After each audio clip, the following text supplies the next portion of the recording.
Think and grow rich, विचार करा आणि श्रीमंत व्हा. प्रकरण 5, विशेष ज्ञान, वैयक्तिक अनुभव किंवा निरीक्षण. संपत्ती मिळवण्यासाठीची चौथी पायरी.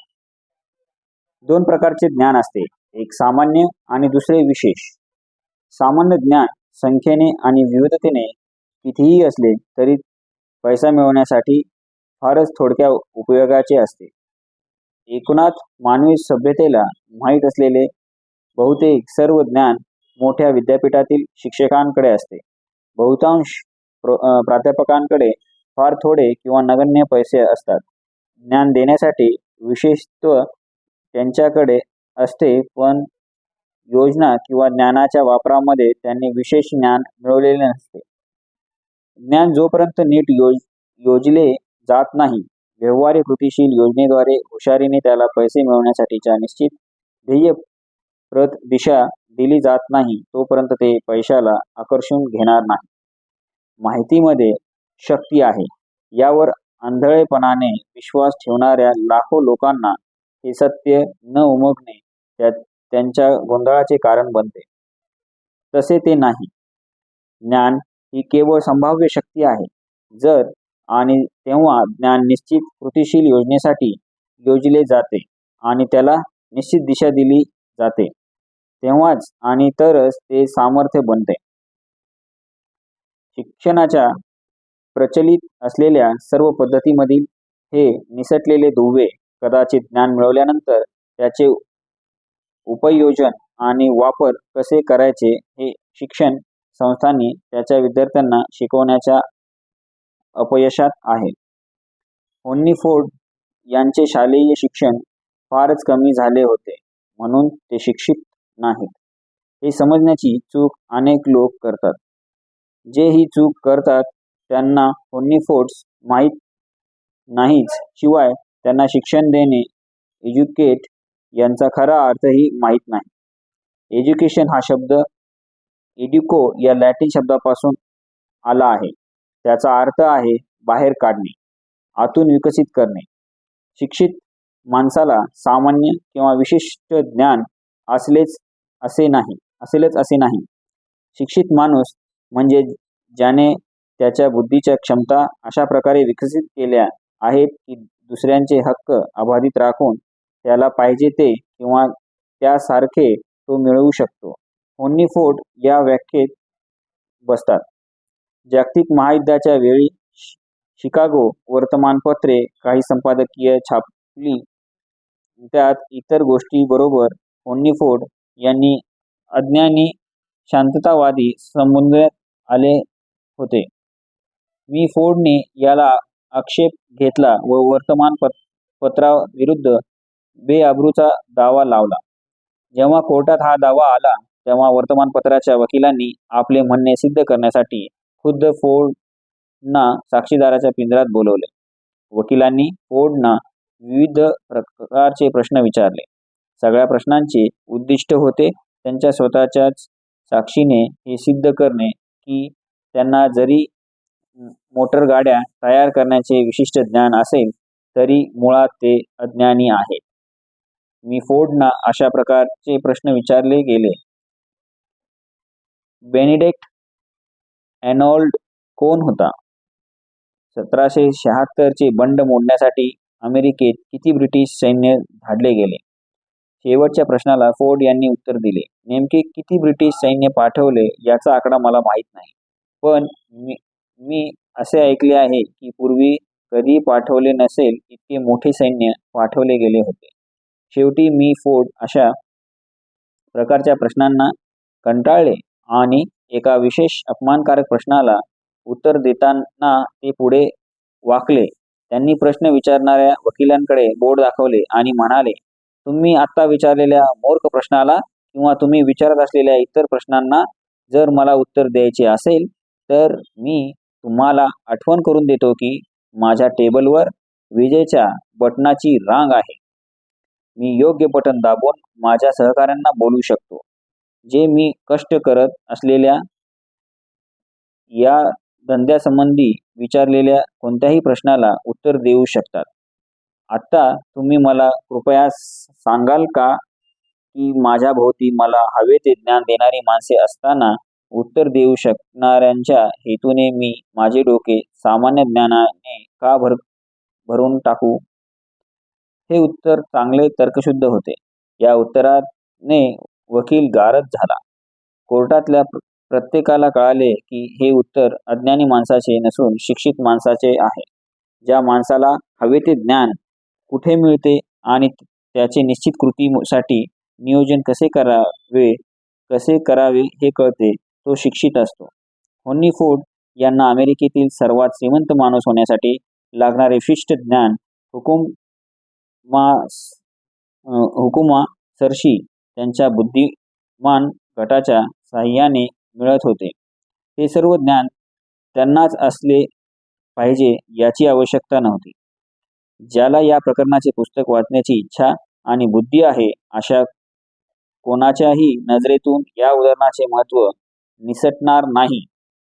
तुमच्या इच्छेचे रूपांतर प्रत्यक्ष पैशात करण्याच्या तुमच्या क्षमतेची खात्री पटण्या अगोदर तुम्ही ठरवलेल्या सेवेच्या, व्यापारांच्या व व्यवसायाच्या विशिष्ट ज्ञानाची गरज भासेल. कदाचित तुमच्या क्षमतेपेक्षा आणि तुमचा असलेला कल यापेक्षाही अधिक विशिष्ट ज्ञानाची गरज तुम्हाला भासू शकते. अशा वेळेला तुम्ही ती दरी तुमच्या या बुद्धिमान चमूने भरून काढू शकता. अँड्र्यू कार्नेगी यांनी म्हटले आहे की त्यांना वैयक्तिकरित्या स्टीलच्या धंद्यातील तांत्रिक भाग अजिबात माहीत नव्हता. स्टीलच्या निर्मिती आणि विपणनासाठी आवश्यक असे विशिष्ट ज्ञान त्यांना बुद्धिमान चमूतील व्यक्तींकडून उपलब्ध झाले.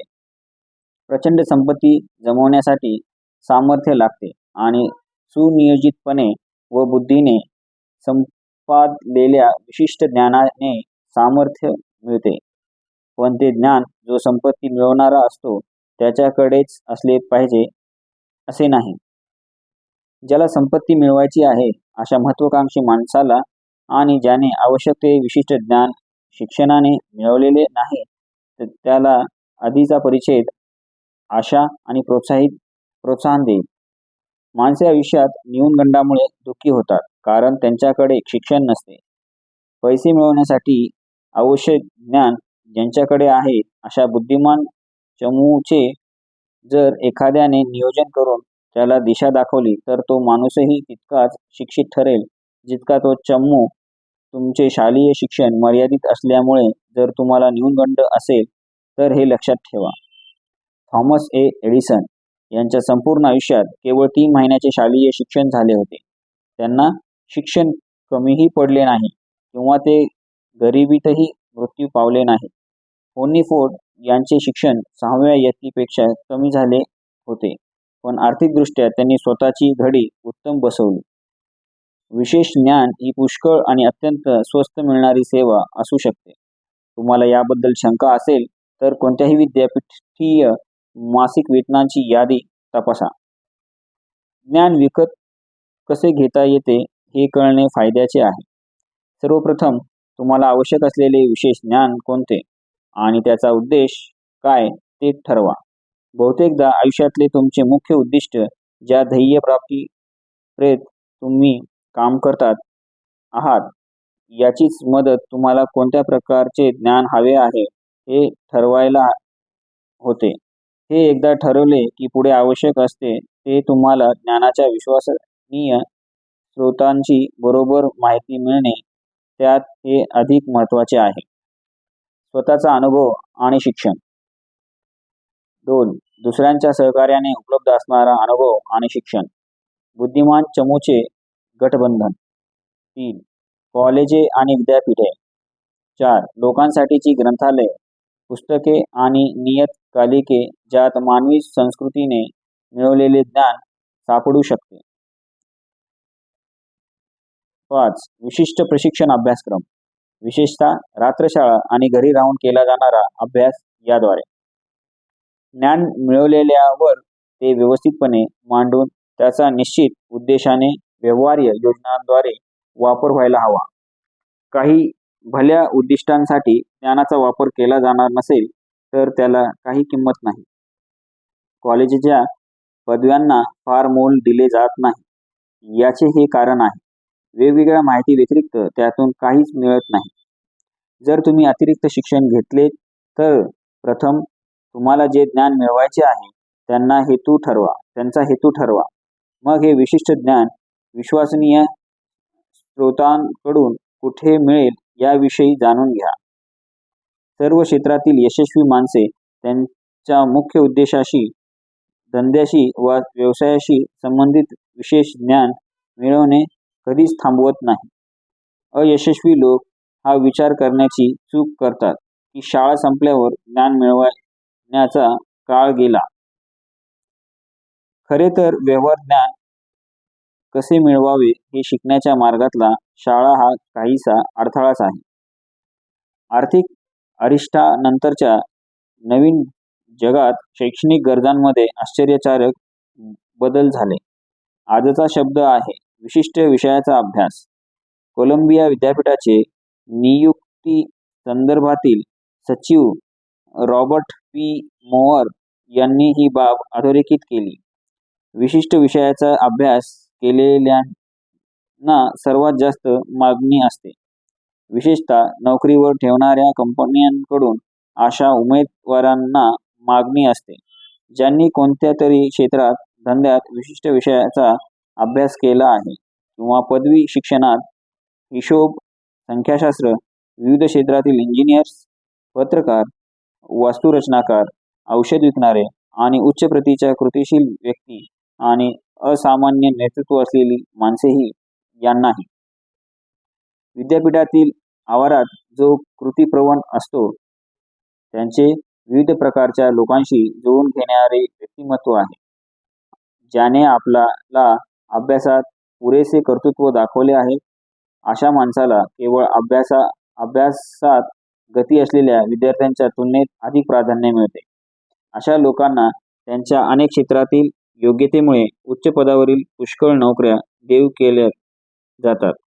एखाद्याला 6 सुद्धा अव्वल नंबर असलेल्या निश्चितपणे चांगल्या नोकऱ्यांचे अधिक पर्याय असतील ही संकल्पना बदलून मी मोअर यांनी म्हटले की बहुतेक कंपन्या अभ्यासाविषयक नोंदी तर बघतातच पण इतर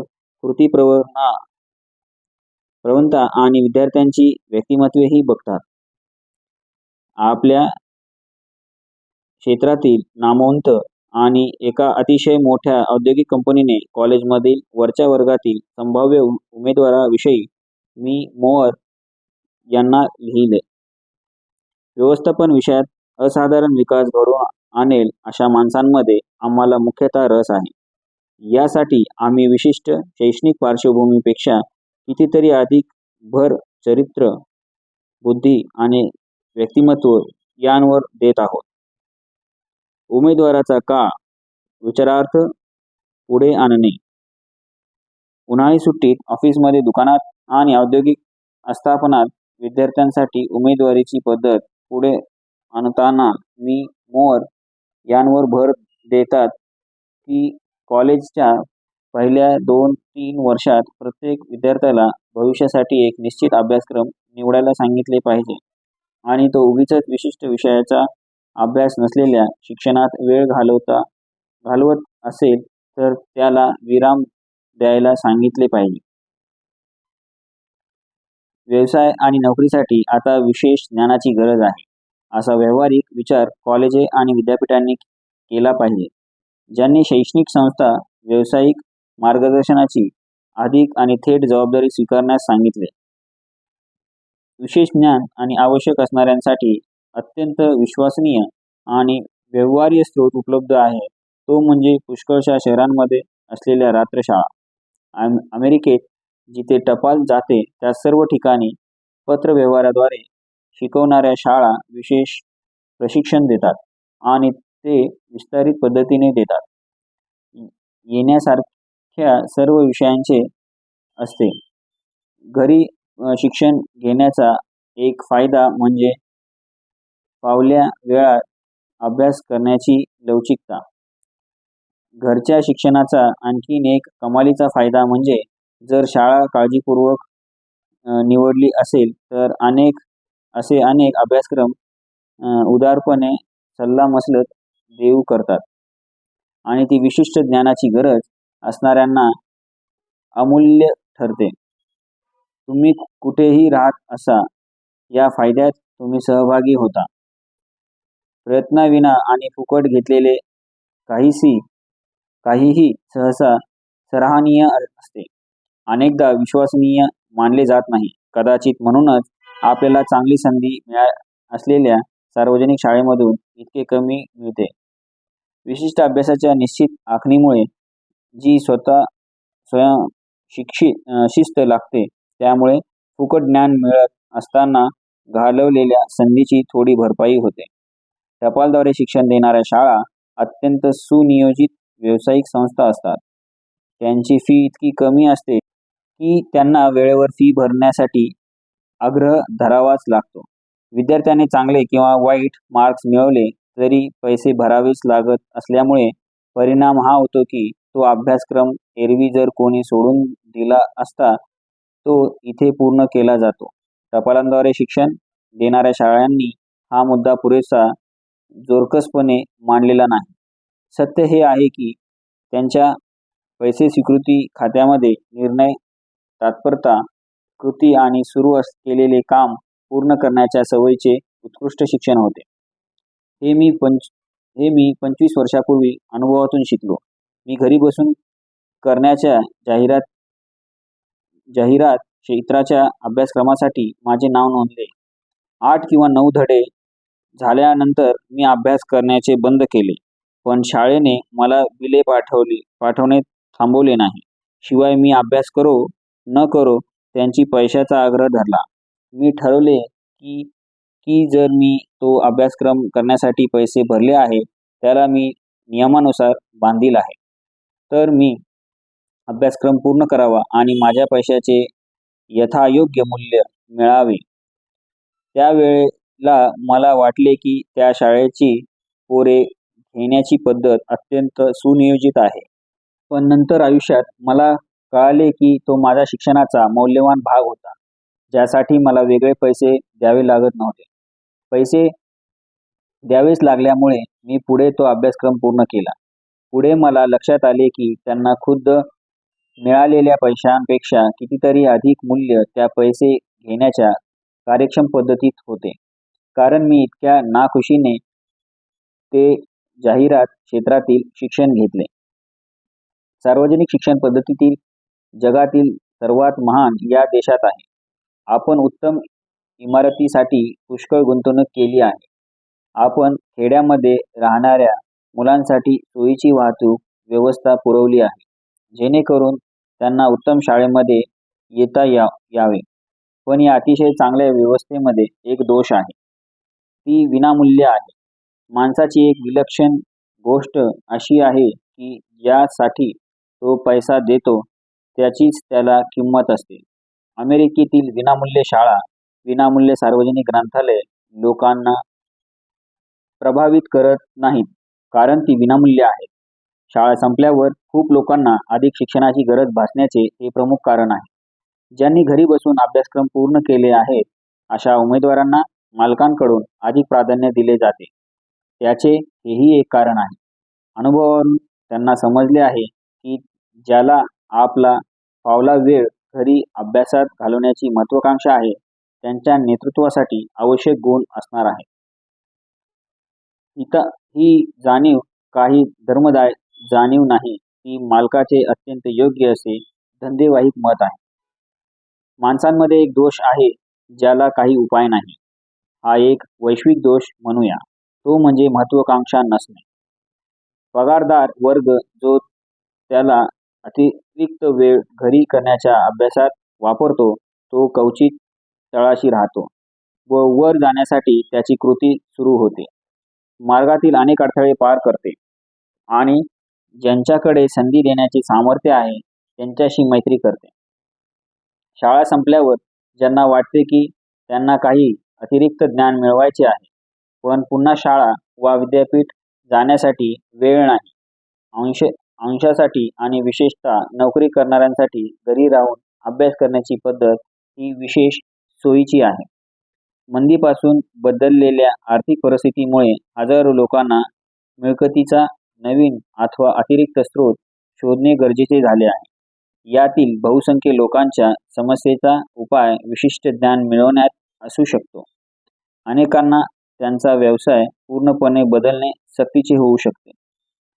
जेव्हा एखाद्या व्यापाऱ्याला कळते की व्यापाराची विशिष्ट शाखा विकली जात नाहीये, तेव्हा तो त्याऐवजी ज्याला मागणी आहे ते विकायला लागतो.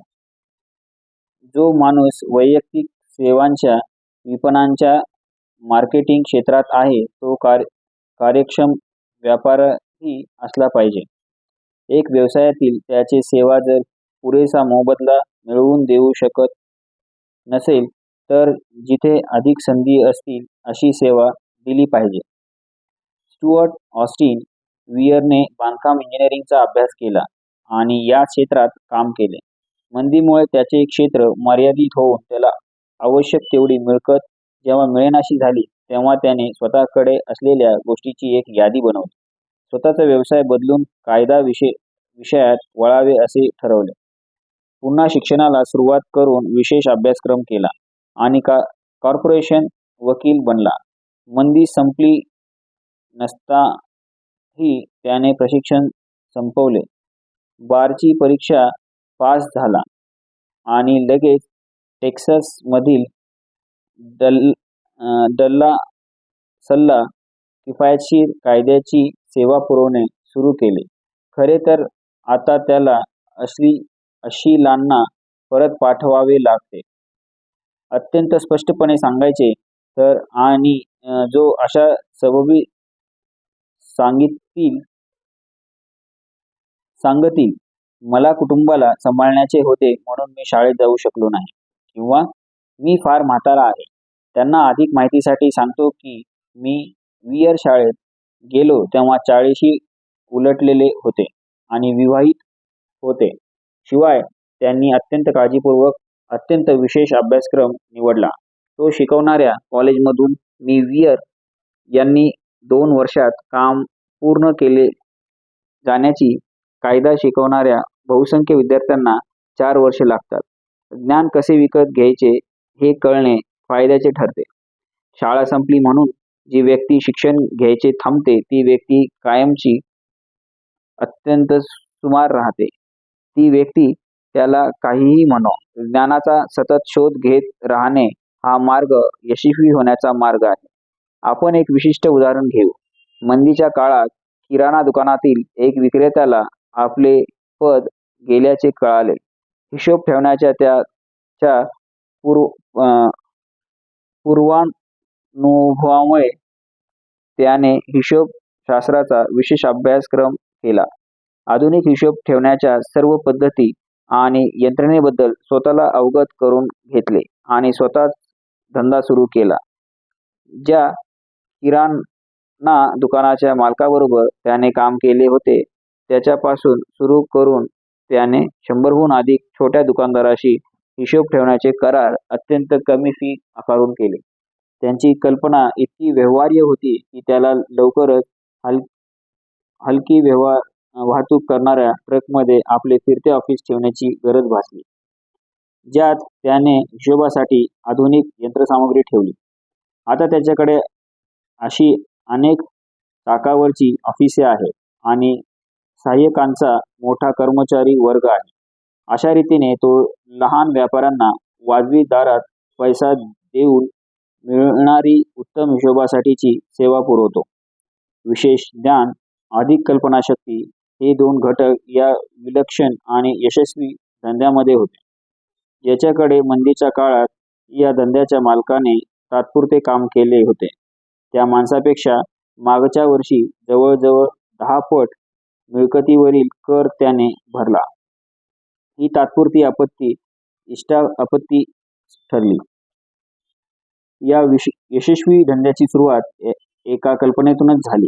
बेरोजगार विक्रेत्याला ही कल्पना मी जशी दिली त्या अधिकाऱ्याने आणखीन मिळकत मिळवण्याची शक्यता ज्यात आहे अशी कल्पना मी सुचवत आहे आणि ज्यांना अत्यंत गरज आहे अशा हजारो लोकांना उपयुक्त सेवाही ज्या विक्रेत्याने विक्री सोडून हिशोब ठेवण्याचा घाऊक प्रमाणावर व्यवसाय सुरू केला त्याला कल्पना सुचली.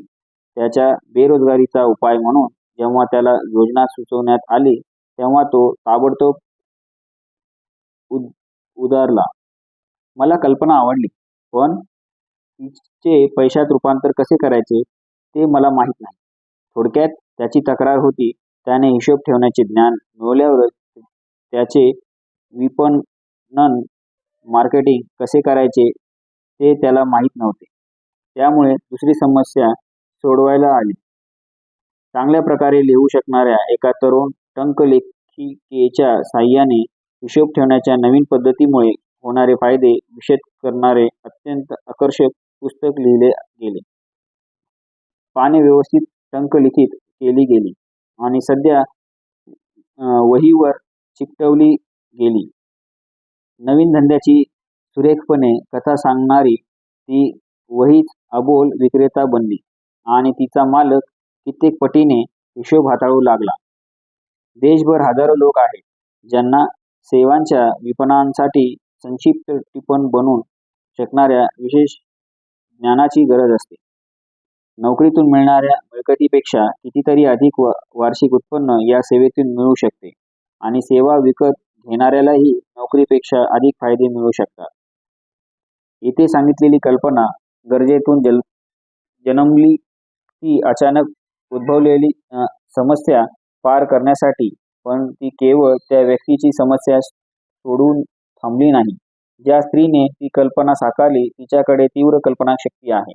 तिला तिच्या डोक्यातून निर्माण झालेल्या या बाळामध्ये नवीन व्यवसाय दिसला, जो हजारो लोकांना वैयक्तिक सेवेच्या विपणनासाठी व्यवहारात मौलिक मार्गदर्शन करत आहे.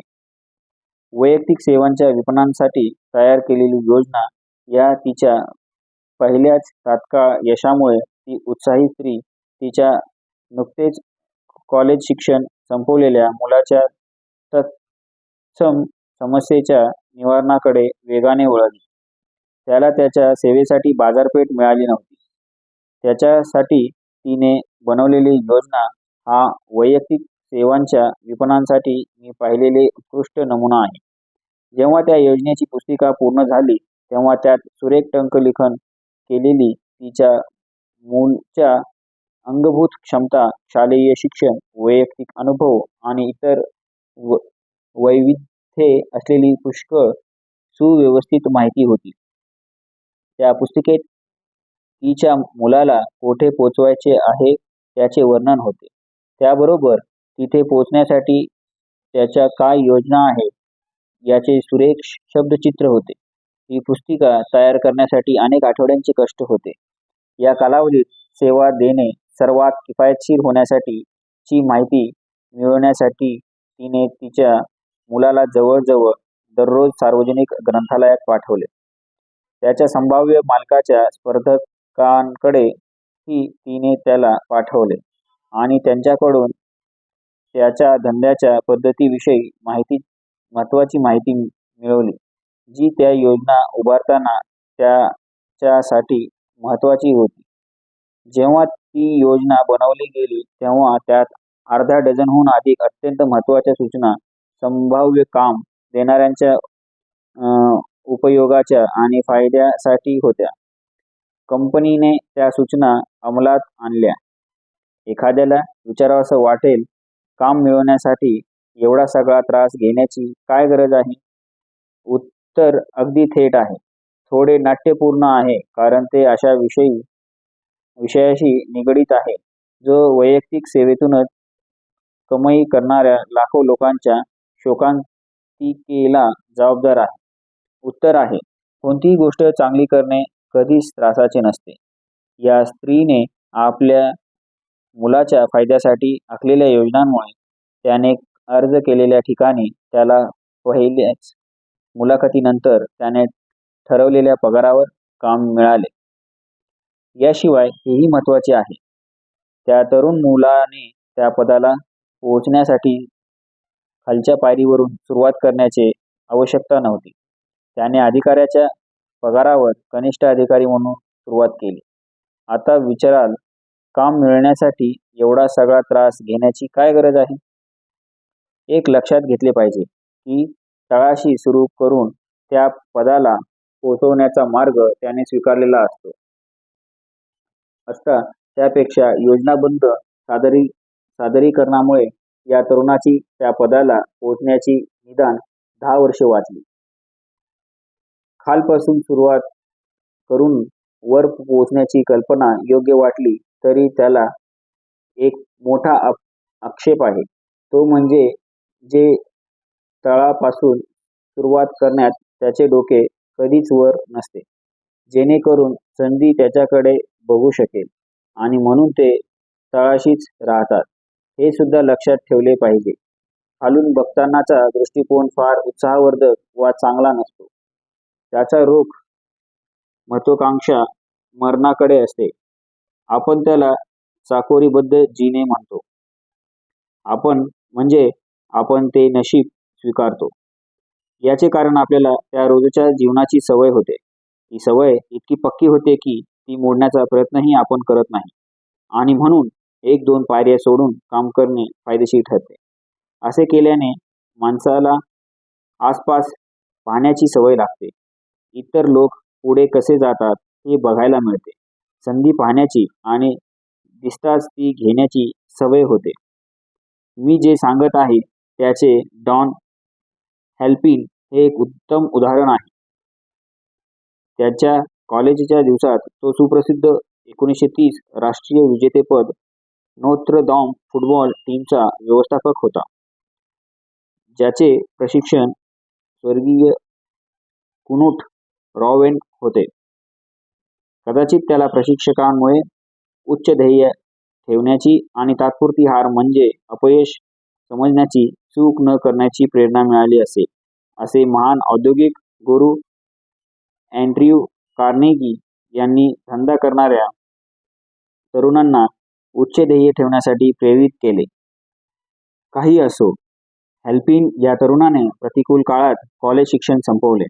जेव्हा मंदीमुळे नोकऱ्या दुर्मिळ झाल्या होत्या, बँकिंग आणि मोशन पिक्चर्स मध्ये थोडा काळ काम केल्यावर त्याला काही संभाव्य भविष्य दिसले. तिथे त्याने सुरुवात केली. विजेवर चालणारी श्रवणयंत्रणे दलाली घेऊन विकणे. अशा प्रकारच्या कामाची कोणतीही सुरुवात करू शकले असते आणि हॅल्पिनला ते माहीत होते. पण संधीचे दार उघडण्यासाठी तेवढे पुरेसे होते. त्याला न आवडणाऱ्या नोकरीत जवळजवळ 2 वर्ष त्याने काढली आणि त्याने त्याच्या असमाधानाबद्दल काही केले नसते तर तो वर आलाच नसता. प्रथम त्याने ध्येय ठेवले, त्यांच्या कंपनीचा सहाय्यक विक्री व्यवस्थापक होण्याचे आणि त्याला ती नोकरी मिळाली. त्या एका वरच्या पायरीने तो गर्दीच्या पुरेसा वर आला जेणेकरून त्याला आणखीन संधी पाहता आल्या आणि तो अशा ठिकाणी पोहोचला जिथे संधीला त्याच्याकडे पाहता आले. त्याने श्रवणयंत्रे विकण्याचा इतका चांगला विक्रम केला की तो ज्या कंपनीसाठी काम करत होता त्याच्या प्रतिस्पर्धी डेक्टोग्राफ प्रोडक्ट्स कंपनीचे अध्यक्ष अँड्र्यू ह्यूज यांना इतक्या जुन्या डेक्टोग्राफ प्रोडक्ट्स कंपनीची विक्री कमी करून टाकणाऱ्या डॉन हॅल्पिनविषयी काही माहीत करून घ्यावेसे वाटले. त्यांनी हॅल्पिनला बोलोने पाठवले. जेव्हा मुलाखत संपली तेव्हा हॅल्पिन ध्वनिविषयक विभागाचा नवीन विक्री व्यवस्थापक झाला होता. तरुण हॅल्पिन बुडतोय की पोहतोय याची खरी परीक्षा घेण्यासाठी मी अँड्र्यू 3 महिन्यांसाठी फ्लोरिडाला निघून गेले. तो बुडला नाही. सर्व जग जेत्यावर प्रेम करते आणि त्याला पराजितासाठी वेळ नसतो.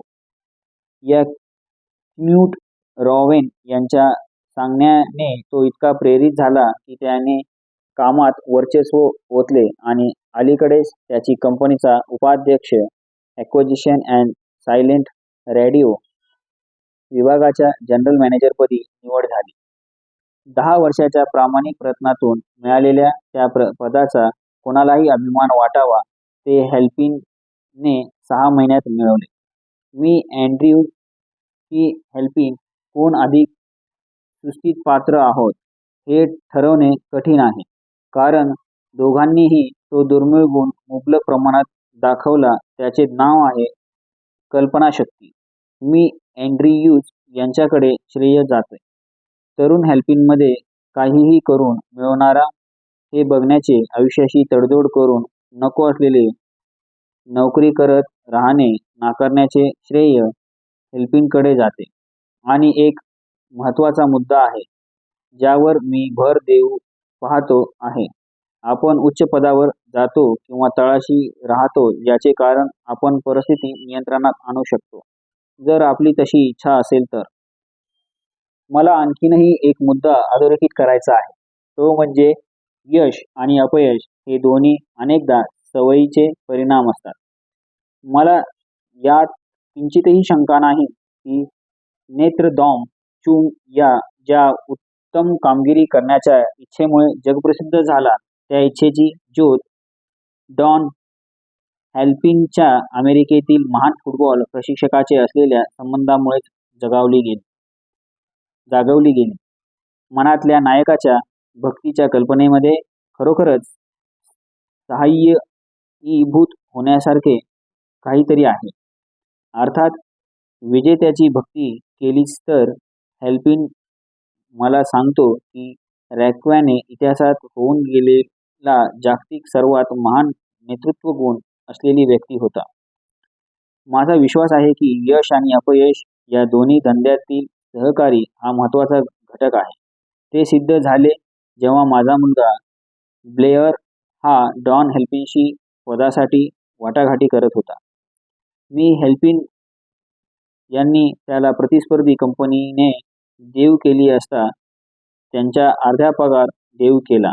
मी त्यांच्यावर वडिलकीचा दबाव आणून मी हेल्पिन बरोबर काम करण्यासाठी राजी केले.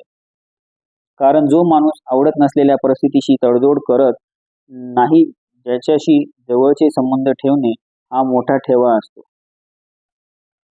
त्याचे मूल्यमापन पैशात होऊ शकत नाही. कोणासाठीही तळाची जागा ही कंटाळवाणी, अनौत्साही आणि कसलाही फायदा नसलेली असते. म्हणूनच मी हे सांगण्यावर वेळ खर्च केला आहे की खालच्या स्तरावर सुरुवात करणाऱ्याला योग्य योजनेने बगल देता येते. त्याचसाठी त्या स्त्रीने निर्माण केलेल्या व्यवसायाला पुस्तकात मोठी जागा दिली गेली. आपल्या मुलाची सुरुवात चांगली व्हावी म्हणून ती स्त्री सुरेख योजना बनवण्यासाठी प्रेरित झाली. जागतिक आर्थिक मंदीच्या तडाख्यामुळे बदललेल्या परिस्थितीबरोबरच वैयक्तिक सेवेच्या विपणनाच्या नवनवीन आणि अधिक चांगल्या पद्धतीची गरजही निर्माण झाली. इतर कशाही पेक्षा वैयक्तिक सेवांमध्ये पैसा खेळत राहतो. त्यामुळे पूर्वीच कुणाला या गरजेचा शोध का लागला नव्हता हे ठरवणे कठीण आहे. रोजगार आणि पगार म्हणून लोकांना दिली जाणारी रक्कम इतकी मोठी असते की ती शेकडो लाखांमध्ये जाते आणि वार्षिक वितरण कोटीमध्ये होते. कदाचित काहींना इथे थोडक्यात सांगितलेल्या कल्पनांमध्ये त्यांच्या इच्छेतल्या संपत्तीचे अंश दिसतील. खूप गुणवत्ता नसलेल्या कंपन्यांमधील बीजांमधूनही संपत्तीचा वृक्ष वाढलेला आहे. उदाहरणार्थ, उल्वरची 5 and 10 स्टोअर च्या कल्पनेमध्ये फार मोठी गुणवत्ता नव्हती, पण त्या कल्पनेच्या निर्मात्याकडे पैशाच्या राशी आल्या. या सूचनेतून डोकावणारी संधी ज्यांना दिसत असेल त्यांना सुनियोजित योजना आखणी या प्रकरणात मदत मिळू शकेल. जाता जाता जिथे लोक त्यांच्या सेवेसाठी चांगल्या बाजारपेठेच्या शोधात आहेत आणि वैयक्तिक सेवा देणाऱ्या कार्यक्षम व्यक्तीला त्यांच्या सेवेसाठी वाढती मागणी असेल, बुद्धिमान लोकांच्या चमूची कल्पना राबवून योग्य व्यक्ती एकत्र येऊन पैसा मिळवून देणारा धंदा करू शकतात. जाहिरात आणि विक्रीची जाण असलेला व चांगले लेखन करता येणारा एक दुसरा, जो टंकलेखनात आणि हाताने लिहिण्यातही चांगला आहे, आणि तिसरा ज्याला जगाला या सेवेबद्दल चांगल्या प्रकारे सांगता येऊन धंदा स्वतःकडे आणता येईल, अशा लोकांची गरज आहे. जर एखाद्याकडे हे तिन्ही गुण असतील तर आवाक्यात असेपर्यंत तो एकट्यानेही धंदा करू शकतो. स्वतःच्या मुलासाठी वैयक्तिक सेवा देण्याची योजना बनवणाऱ्या स्त्रीला आता ज्यांना अधिक पैसे मिळवण्यासाठी त्यांच्या सेवेचे विपणन करण्याचे आहे त्यांच्याकडून देशाच्या सर्व भागातून अशा प्रकारच्या योजना बनवण्याची विनंती येते. तिच्याकडच्या कर्मचारी वर्गात उत्तम टंकलेखन कलाकार आणि असे लेखक आहेत ज्यांच्याकडे नाट्यमयता आणण्याचे इतके कौशल्य आहे की अशा प्रकारचे विपणन करून कोणालाही रोजगार अगर पगारापेक्षा अधिक पैसे मिळवता येतील. तिच्या क्षमतेवर तिचा एवढा विश्वास आहे की तिच्या गिराईकांना जे वाढीव पैसे तिच्यामुळे मिळतील त्यातील टक्केवारी ती फी म्हणून घेते. मात्र असं समजतात कामा नये की पूर्वी ज्या कामासाठी लोक कमी पैसे घ्यायचे तेच काम करायला अधिक पैसे घेण्यासाठी ती लोकांना तिच्या हुशार विक्री तंत्रामुळे उदयुक्त करत आहे. विकत घेणाऱ्यांच्या गरजांकडेही ती लक्ष पुरवते आणि अशा प्रकारे योजना बनवते की अधिक पैसे देणाऱ्या व्यक्तीलाही त्याचा पुरेपूर मोबदला मिळेल. असा आश्चर्यकारक परिणाम मिळवण्याच्या तिच्या पद्धतीचे व्यावसायिक गुपित ती गिराईकांव्यतिरिक्त कोणालाही सांगत नाही. तुमच्याकडे जर कल्पनाशक्ती असेल आणि तुम्ही देत असलेल्या सेवांमधून अधिक फायदेशीर मार्ग शोधायचा असेल तर ही सूचना तुम्हाला प्रेरणा देईल. अनेक वर्ष शिक्षणासाठी खर्च करावा लागलेल्या एखाद्या सर्वसाधारण डॉक्टर, वकील, इंजिनियर पेक्षा कल्पनेमध्ये अधिक पैसा मिळवून देण्याची ताकद आहे. जवळजवळ सर्व व्यवस्थापकीय आणि अधिकारी पदांचा नवीन शोध घेणाऱ्यांसाठी आणि ज्यांना सद्यस्थितीत अधिक पैसे मिळवायचे आहेत त्यांना ही कल्पना विकली जाऊ शकते. योग्य कल्पनासाठी निश्चित ठरलेली किंमत नसते. सर्व कल्पनाच्या मागे विशेष ज्ञान असते. दुर्दैवाने ज्यांना संपत्ती मुबलक प्रमाणात मिळत नाही त्यांच्यासाठी विशिष्ट ज्ञान मुबलक प्रमाणात असते आणि कल्पनाशक्तीपेक्षा अधिक सुलभतेने मिळवले जाते. हे सत्य असल्यामुळे लोकांना त्यांच्या वैयक्तिक सेवा फायदेशीरपणे विकण्यास मदत करण्याची क्षमता असलेल्या वैश्विक मागणी आणि वाढती संधी आहे. क्षमता म्हणजे कल्पनाशक्ती या एका गुणाची गरज असते ज्यामध्ये विशेष ज्ञानाबरोबर कल्पनेचा मिलाफ असतो आणि तो संपत्ती मिळवण्यासाठी सुनियोजित योजनेच्या रूपात असतो. जर तुमच्याकडे कल्पनाशक्ती असेल तर या प्रकरणातून तुम्हाला इच्छित संपत्ती मिळवण्याची सुरुवात करण्यापुरती कल्पना देऊ शकतो. लक्षात ठेवा, कल्पना महत्त्वाची असते. विशेष ज्ञान कुठूनही मिळू शकते. प्रकरण 5 येथे संपलेले आहे. धन्यवाद.